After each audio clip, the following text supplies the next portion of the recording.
My name is Srirang Prabhu. I am 77 years of age from Dahisar, Mumbai.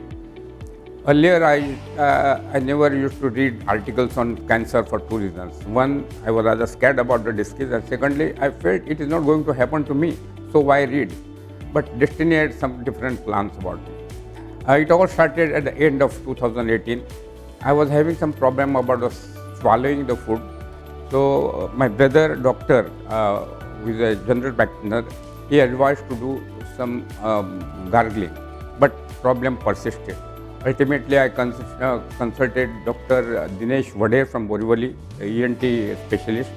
He immediately carried out the scopy of the throat and found that is some substance. For further investigation, he said, you do the CT scan of the throat, which I did, and found there was some abnormality in the throat. So Dr. Vade said it is better to get some piece cut of that particular part and get the scopy done. Things happened very fast. Surgery was done. Part of that was taken. The biopsy was done by the Mrs. Sandhya Borkar of Borivali, and diagnosis was that it was moderate right pyriform fossa. Further, I was directed to go to the SCG hospital. It was in IC colony, Borivali, ultra modern hospital. Recently started, very near to me to commute, and it was very convenient also. While in hospital, we were rather tense about the future treatment, but when we met Dr. Tiranjan Basu, he made us very comfortable. Dr. Basu is a very young, dynamic and very friendly, and most important, he was giving moral support to us, and he made us very comfortable. He saw the report, and I told him I am a vegetarian, I don't smoke, I don't drink, and I do my yoga and exercise regularly, so why it should happen to me? He said nowadays even those who are having very ideal lifestyle, it happens to them also, maybe because of adulterated food or maybe heavy dose of chemical fertilizers and all that, whatever it is. So he gave me details of the treatment to be carried out and cost to be involved. As my disease was moderate, they advised for 6 sessions of mild chemo and 33 sessions of radiation to be started from 18th February, 5 each week, Monday to Friday. Earlier, before the treatment, they carried out my oral checkup just to check anything. My teeth were covered by some substance just to avoid the ill effects. Mold was done to cover my face and neck, and PET scan was done. Based on that, Dr. Basu made a planning to just find out where exactly the radiation to be focused.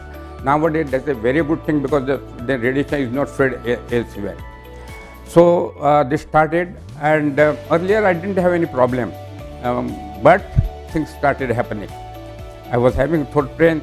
It was very difficult to speak, and there was even the pain while speaking.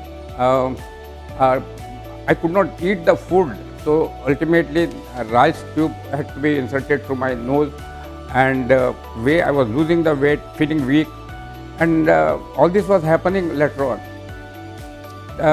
News spread to my friends and family members, and everybody was concerned and felt that they should visit us. But my wife politely discouraged them because that would have either not helped me, benefited me also. Visitors are of three kinds. One, they will discourage you by telling the wrong stories about the patient who suffered.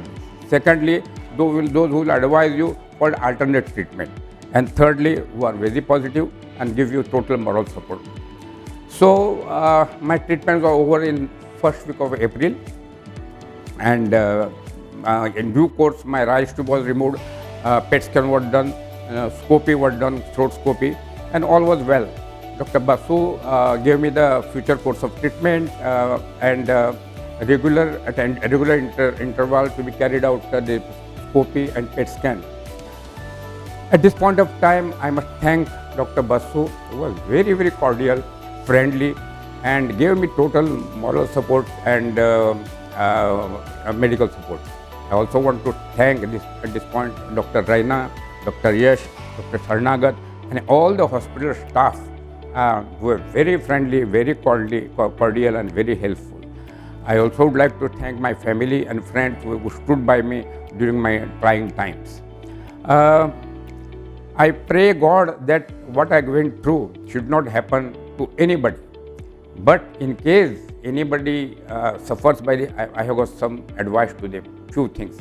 One, be positive because of modern treatment and modern medicines, this disease is now curable.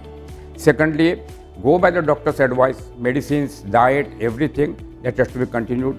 Thirdly, continue with your yoga exercise, which you are, if you were having that, continue with that.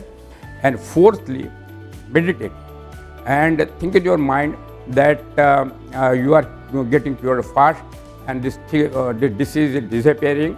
That helps you until think that 20 times. That goes your subconscious mind and help you in a big way to recover fast.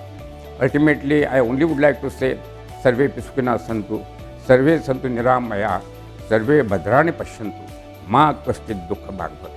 Thank you so much. Locally advanced laryngeal cancers or cancers of the voice box has a common belief that we have to sacrifice the voice to cure the cancer. We heard from Mr. Prabhu, he had a locally advanced laryngeal cancer where radiation and chemotherapy has given him a disease-free survival now almost touching 5 years. So is it only a myth? Yes, it is. For locally advanced laryngeal cancers or cancers in the voice box, if the voice box is functional, whatever may be the extent of the disease, an appropriate quality of radiation with or without chemotherapy can cure these patients as well as preserve their voice box so that they can use their original voice while enjoying a disease-free or cancer-free interval. Thank you.